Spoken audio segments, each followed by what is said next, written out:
We, the jury, find the defendant guilty of second-degree murder.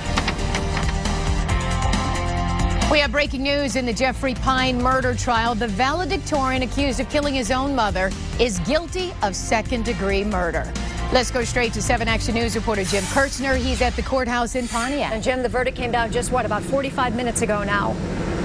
That's right, Carolyn and Joanne, and this was a circumstantial evidence case from the very beginning, a close call for this jury of 8 women and 4 men. They had 3 options: guilty of first-degree murder, premeditated murder, that's how this young man was charged, second-degree murder, and of course not guilty. This jury came back with what is perceived to be a compromised verdict. We, the jury, find the defendant guilty of second-degree murder. Would you like the jury polled, Mr. Champion? I would, Your Honor. Now, all jury members were polled and said that was their verdict. Jeff Pyne showed little emotion. His dad, Bernie Pyne, who has supported him from the beginning, was sitting in the front row. He closed his eyes and looked down. It is his wife, his son, he has lost in this case. 51-year-old Ruth Pyne was found by him and his daughter, then 11 years old, beaten and stabbed in the garage of the family home in Highland Township in May of last year. Jeff Pyne was charged with first-degree murder 5 months later, but there was no direct evidence tying him to this case. What jurors must have decided was there were some unexplained blisters on his hands. Did he get those from committing this murder, or there was some doubt that he may have gotten those in a part-time job he worked? There was no murder weapon ever found, no break-in of the house, no forced entry, no theft. So the only family member speaking so far in reaction to this is that father, Bernie Pyne. I talked with him in the hallway on his way out just a short time ago. I believed my son's innocence, and I wasn't able to get him home for his sister for Christmas, so it's not been a good year. Does this surprise you? Does this? I am surprised, but I have to go tell Jeffrey's 12-year-old sister that it's just her and me now, so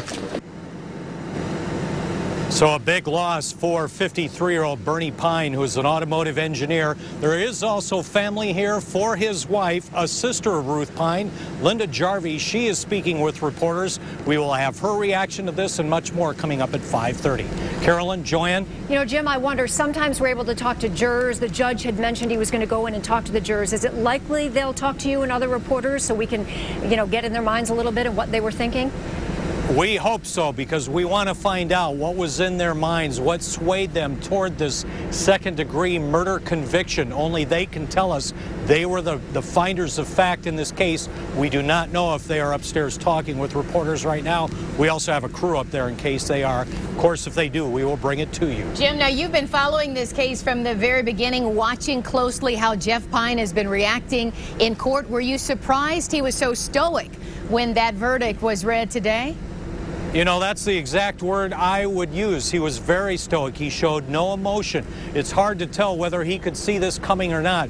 We got some indication from Bernie that he was expecting something other than a not guilty plea. He was walking around the hallways all day today saying his stomach was in a knot, and at one point he even said he had some chest pains, so we were certainly looking at him to make sure that he was going to be okay when this verdict came down. I also talked with him some more. I said to him, you have to take some comfort that this is not a first-degree conviction, which means your son is going away to prison, life without parole. He says, yes, I can hold on to that. By the way, sentencing guidelines, 7.5 years to 12.5 years, but it's up to the judge, Leo Bowman, to decide the sentence. All right, Jim, good job covering this trial. Thank you for your live report.